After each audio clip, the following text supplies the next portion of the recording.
Frankie, we were both wrong. We didn't win, but we didn't lose. A draw at Villa Park on Sunday. We'll get on to discuss that in a little bit. But first, let's do some transfer chitter chatter. Because just before we started recording, The Athletic did a report saying Brighton are now open to selling Evan Ferguson. Obviously, for the last 24 hours, I say linked to him. We've been linked to him for quite some time now, but the links have got stronger. It's because it's come to the end of the window, less than a week to go now. And the rumours this afternoon where it will be a straight loan, no option to buy, no obligation to buy. Our bid will be, can we just have him for the remainder of the season and that's it? But now the Athletic have thrown a curveball out there. And I thought I'd get your thoughts on Evan Ferguson and the proposed transfers. So we've got the sort of the loan move and then potentially buying him. But before we get onto that, what about the player? Do you have an opinion on him himself? Yeah, I think he's a good enough player. Yeah, he's just one of them ones who's never really kicked off because he just can't see the pitch enough. So I actually do, as you know, a bit of buying in America and stuff. And some product that they can't sell is Mwepu. So he was an ex-Brighton player who is no longer a football player because health reasons cut his career short. Evan Ferguson actually made his debut by replacing Mwepu.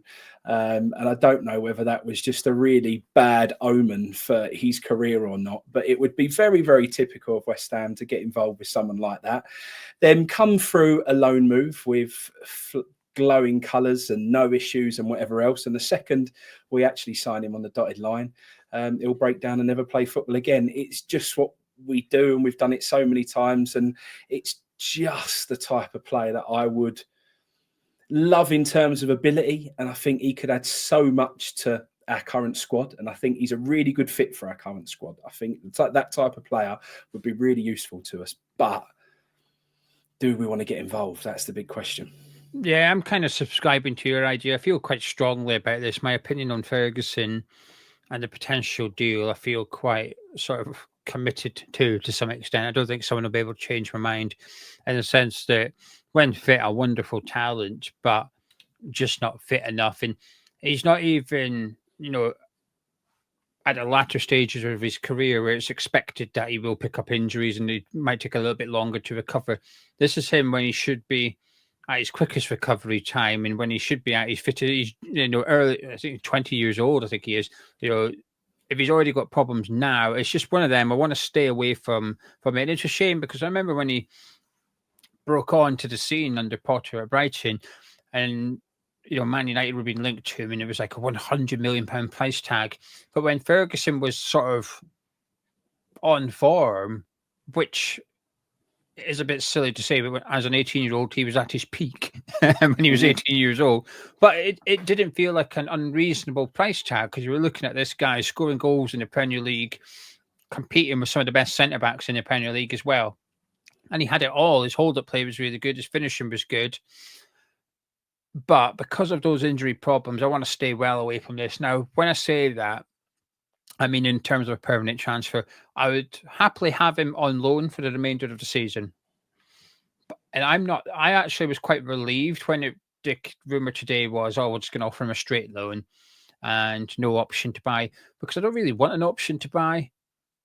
I think he would do fine. We need somebody in. I think we definitely need a striker in to have as an option because we currently don't really have one per se. It's makeshift at the minute. So getting a striker that Potter can use between now and the end of the season. Hopefully he will score a handful of goals, earn us points, get us a couple of places higher in the Premier League table, earn a few million more, and it will pay his wages, it'll pay his loan fee. He goes back to Brighton. Brighton benefit because he's in the transfer window. We put him in the shop window for everybody else. And I appreciate people say, well, why should we develop Brighton's players? Because we don't have a youngster ready to step up at the minute in terms of that striker department at West Ham. We're not looking at a left back. If we were looking at Ben Chilwell, I'd say what we're doing, we've got all these scars. We don't need Ben Chilwell. Develop scars, forget helping out Chelsea. But I think it's a different situation with the striker department. And even if Ferguson came in, Frankie, and stayed fit for the remainder of the season, scored 4 goals, which doesn't sound a lot, but there's less than half the season to go. That would be 1 in 3.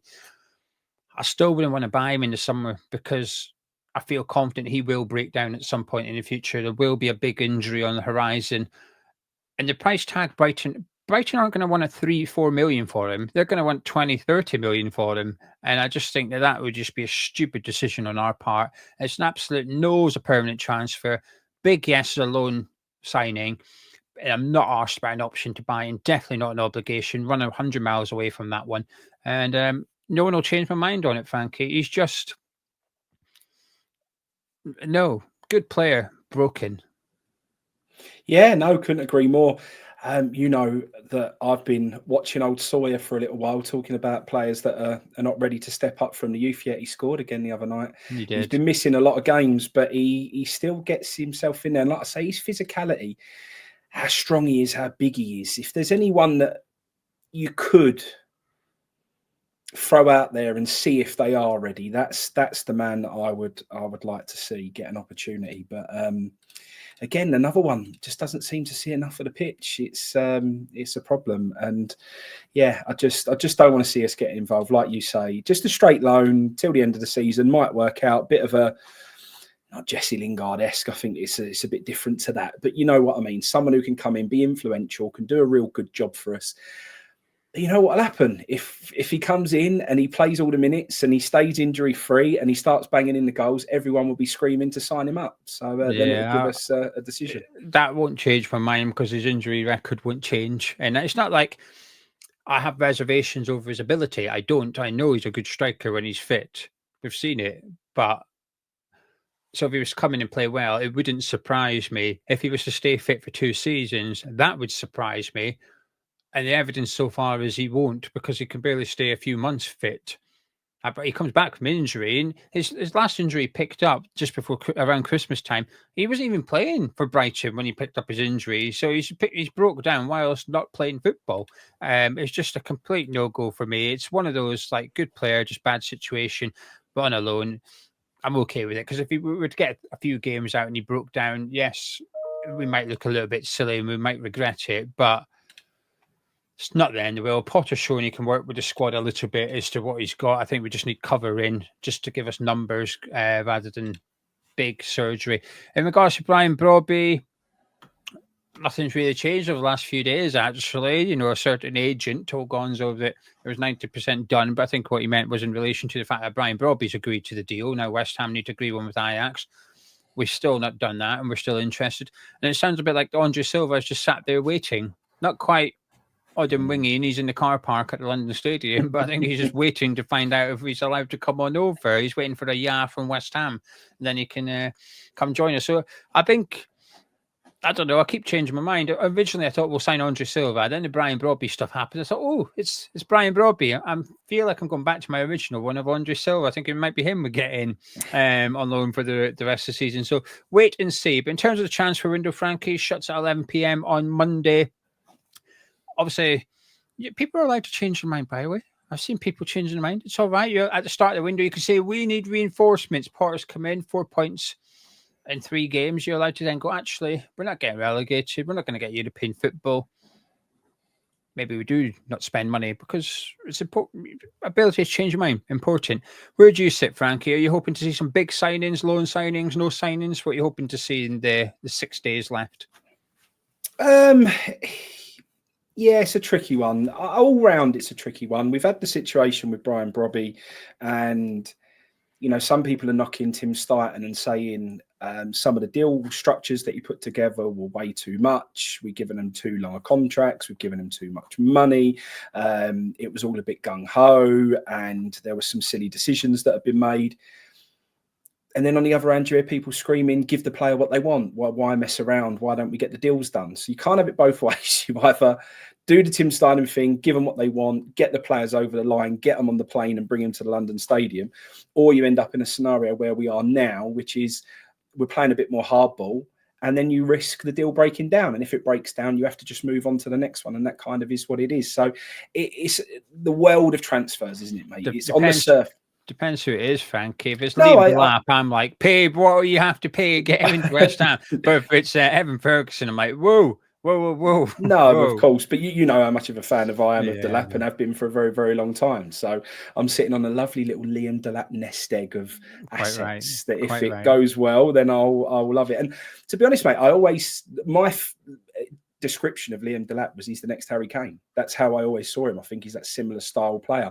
I think he'll end up at Tottenham, mate. I really do. I think that's where he'll go.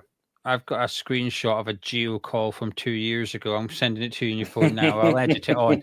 This was in a video in Hammers Chat 2 years ago. Have a look at this on your phone. Have a look at that. Yeah, well, there you go. It's a great call. And he looked a good player, didn't he? He looked a fantastic player. So, yeah, look, it's the world of transfers, isn't it? It's really difficult. There's so many, to us on the surface, it's just like, if that's the player you want, just get them signed and get them done. It isn't that simple. There's a lot of moving parts. There's agents, there's player agreements, there's, so many things dealing with a club that's got to go right. And it ain't easy. Look, I don't want us to go and do any silly business. I'm not going to say I didn't sit and watch the game against Aston Villa and think, I wish Potter had some more options, because I did. I sat there and thought, look, what could he be doing if he actually had better options than playing Cresswell at left centre-back at the moment. So I do feel like, he's got a tough job, and I feel like reinforcements would only help him. But there's no point in doing silly business. There's no point in wasting money. And we're not going to find ourselves in trouble. I think Potter's showing that even with really limited availability of players, that he can still pull out results. I'm not sure we're going to have anything to play for this season. Even if we went on a little run, I think we're going to really struggle to get ourselves in the mix. So unfortunately, as hard as it is for supporters to let a sort of season peter out, that's kind of where we're going to be, I think. And look, we can all enjoy the better shape that we've got. We can all enjoy looking like a proper team. We can enjoy players playing with more spirit and togetherness and everything else, and that's great. And we can go over and enjoy each individual match and try and get some big results over some of those big teams from now until the end of the season. That's kind of how I see the season now, and that's how it's going to go. So yeah, I do think he needs reinforcements, but don't waste the money and then make it difficult for us in the summer. I'd rather see us hold out, but it's not by the will of being really frustrated that I watched the first half of that Villa game and was really frustrated at the beginning, slightly got less frustrated towards half time, and then by the end of it you sort of feel, well, he's done a fantastic job there to do what he's done. But I do still feel like give him something to work with. But we'll feel like, I guess, he has new signings as those players come back for injury. So that will almost feel like when Bowen comes back and is back in the starting lineup, when Somerville comes back, that will be a real boost. So, yeah. Speaking of the Aston Villa game, were you happy with the point?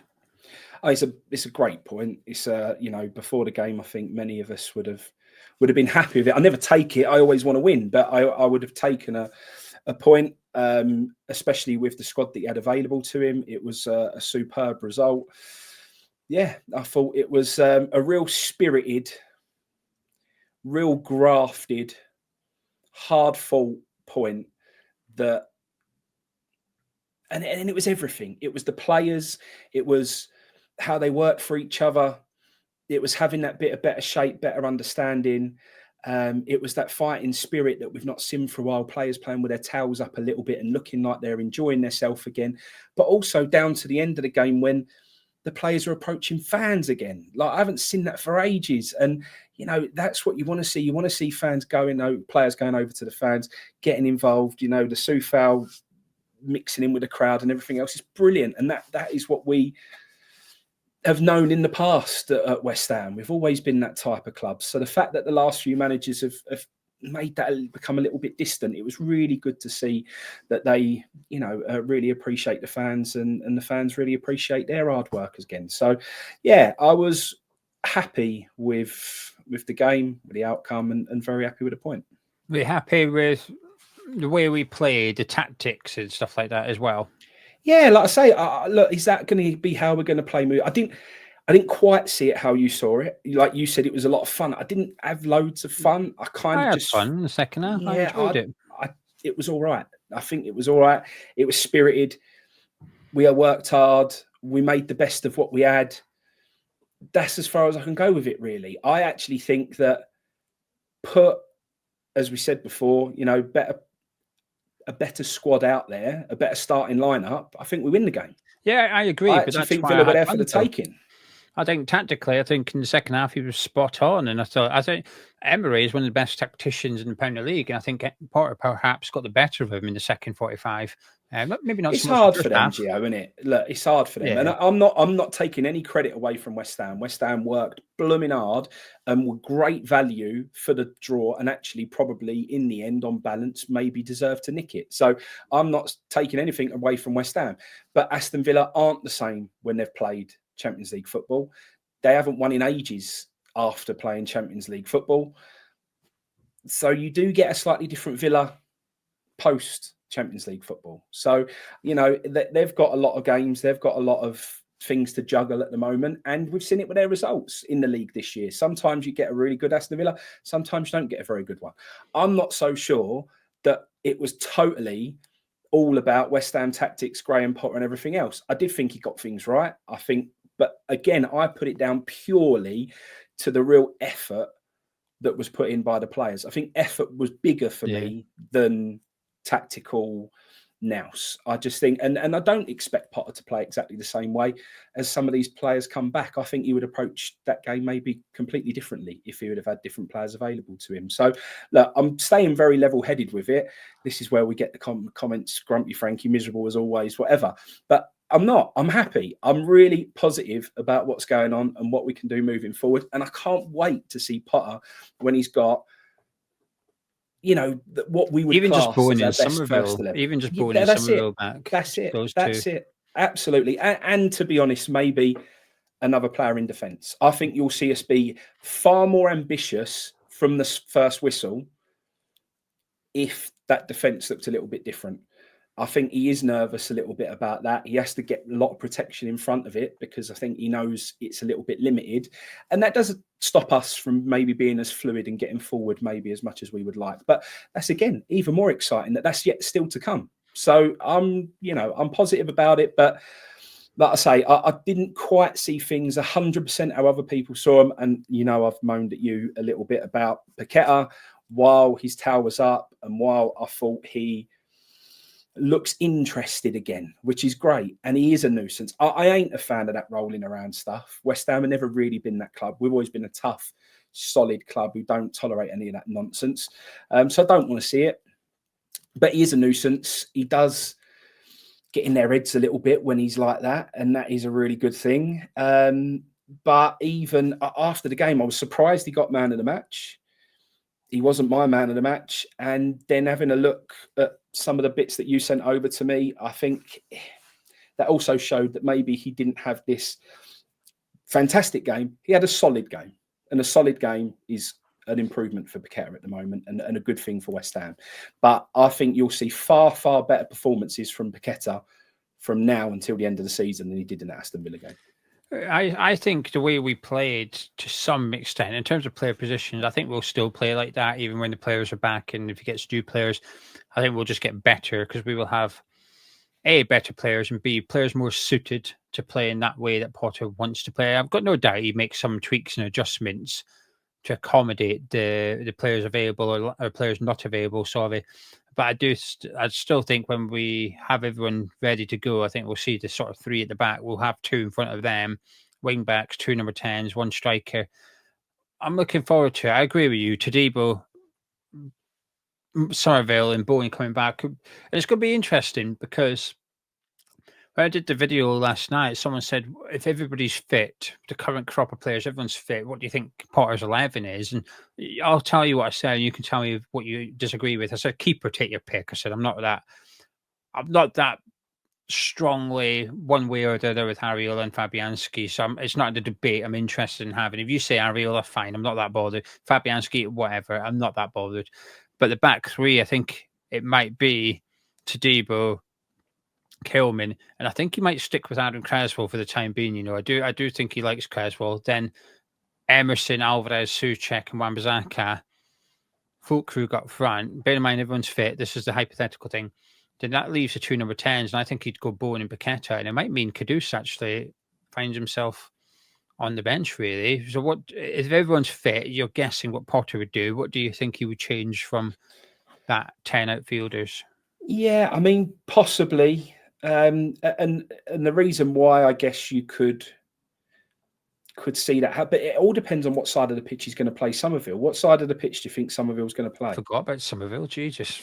I think Somerville's really key to him. You've just changed my mind. Actually, Kilman, Tadibo, and Wan-Bissaka at the back, Somerville in that right wing back role, and then continue. So that really that then really gives it an even tougher decision to put Kudus in there. Yeah. I think that makes it even harder, because I think, from that Aston Villa game, I think Wan-Bissaka was giving us fantastic width. He was a big danger.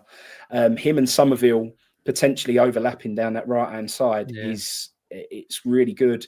If Bowen's then not down the right, then where do you put Bowen? He's likely to come potentially central. What happens? 10, I think. Yeah, I'm looking forward to Bowen playing in that little role under Potter. Actually, I think that's better for him, because I don't think he plays on the shoulder very well at all, Bowen. No. I think that's what he struggles with most when he plays as our central striker role. I think because he hasn't played as a striker for all of his career.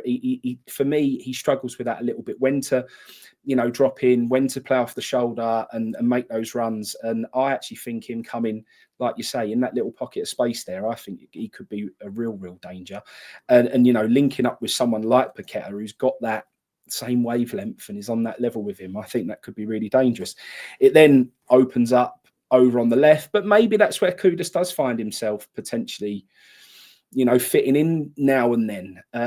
In that he'd have to work very, very hard. But if you could get it out of him, do you see him potentially being a replacement for Emerson over on the left? No, I think Scarles is the ahead of the pecking order for that position. And I think Scarles could go on and take that position, but just for speaking today, if everyone was fit today, I think he would opt. I would like to see, personally, him develop Scarles so he can play that left centre back. Me too. I would like to see that instead of Cresswell. Okay, I'm happy with him as the wing back. I like him as in that role.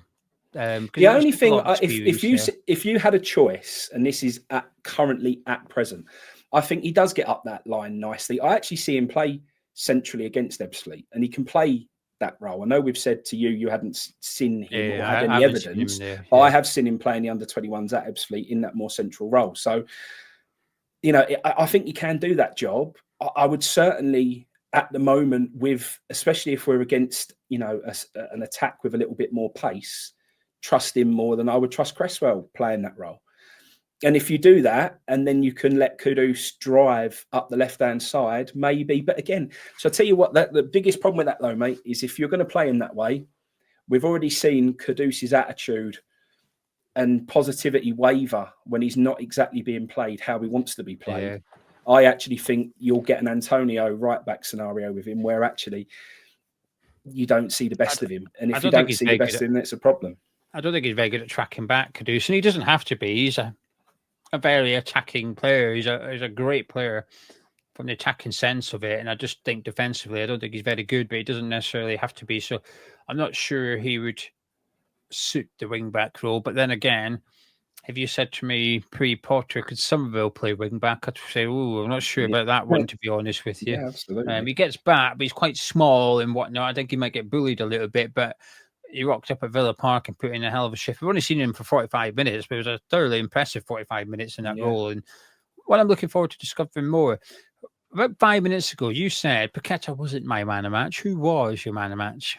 Do you know what? It was one of them ones where I'd find it quite difficult to pick a man of the match, purely because, no one really shone for me. I thought it was a spirited team performance, and I thought they all worked exceptionally hard for each other. I think Kilman's got to be in he's got to be in the mix. 4 players I gave 8 out of 10. Yeah. One of them was Kilman, one of them was Paqueta, and then I gave Wan-Bissaka and Alvarez big marks too. Alvarez was fantastic, right? He was really good. He covered a lot of ground. He was everywhere. Like old school John Moncur performance. You could have shouted, he's here, he's there, he's everywhere for Alvarez that game. I think when Potter finally gets his first 11, I don't think you'll see Alvarez having to be everywhere. And I think that will stop his yellow cards. Yeah, I think if we can stop the yellow cards, because he hasn't got to cover so much and he hasn't got to be desperate in tracking, across all of the park, I think it will sharpen up his yellow cards, and I don't think you'll see him get booked quite as often. And I'm kind of waiting for that a little bit, because I think we'll see a different, more organised, more solid Alvarez at that point. But I mean, he done everything, didn't he? He really covered a lot of ground. But again, I would struggle. Like I said, I'd probably put Kilman in there. Alvarez is a potential. I didn't see Paqueta as a man in a match performance. And like I say, I showed you that little screenshot earlier with Souček versus Paqueta's stats on it. And there's only one column that you would have picked as the man in the match performance, and it wasn't Paqueta's. Souček's stats were far superior all round, offensively and defensively, than Paqueta's were. And Wan-Bissaka, would you include him in the potential man of matches? Yeah, it's called man of the match, isn't it? Man of the second half, maybe. But first half, I didn't think he was quite as good as the second half. So that's kind of it's Kilman or Alvarez for you then, really. Yeah, I suppose so. Yeah, I think all four had a good game personally. I gave Souček, for context, I gave Souček a 7 out of 10 for the Villa game. I was happy with his performance. Second half, actually, I thought Souček's first half, I thought he was a bit exposed by Villa's attack. I thought they were quite quick, and I thought he was struggling a little bit. But second half, I thought it was almost like Warrior Souček came to the fore, and I was pleased with him. Still curse him for missing that header, offside or not. He should be doing better with that header. I agree with that. I was surprised how poor he was. That's normally his bread and butter. During the game, I was ranting to Frankie, text Frankie at half time, and said, "Look, Villa have got one centre back. Get bloody Souček in that box and start whipping these crosses, and that's how we get back into this game." And then the crosses started coming in. So text him, I was like, "Well, we get bloody Souček in," and Emerson scored a header. So he texted me going, "Hey, well, we seem to have done all right." Then Souček had that header, so Frankie took the piss out of me. So, but you were right, and normally that is his perfect moment, isn't it? He normally does so much better from there, and it did all come from what you said. But actually, that's when you said about half time, and you was talking about who you would bring on defensively. My biggest thing at half time was get Wan-Bissaka further forward, get him attacking down that right hand side. I think that was just that had to happen, and it did, and that's where a lot of our success came from. So. Yeah, like I said, really, really happy with it all, and the boys done really well. Well, it's deadline day on Friday, Frankie. But it's not only deadline day on it's deadline day on Monday, but it's not only deadline day on Monday, it's also match day because we're playing Chelsea. Now, normally I ask you for your thoughts, but well, I don't know, maybe Monday morning we could have a catch up and discuss the game. We might even have a new signing. You never know. You never know. So there you go. I won't ask you for a score prediction, but those that tune in every week will know exactly what Frank is going to say. But I think I might agree with you on Monday. Actually, I'm feeling positive. I'm feeling positive. I liked what I've seen against Aston Villa, and I liked what I've seen from Chelsea against Man City in regards to us going to play them next. They're a little bit flaky at the minute, and I've seen the opposite of that from West Ham on Sunday. I thought we rolled our sleeves up and said, "You want a fight? Come on, then we'll get stuck in." I liked it. So yeah, bring on Chelsea on Monday night. Frankie, I'll catch up with you first thing Monday morning then. Sounds you good. Guys at home, if you've enjoyed this podcast, you know what to do. Drop a like on the video by clicking thumbs up, subscribe. You can chat myself and Frankie. Catch you in a bit.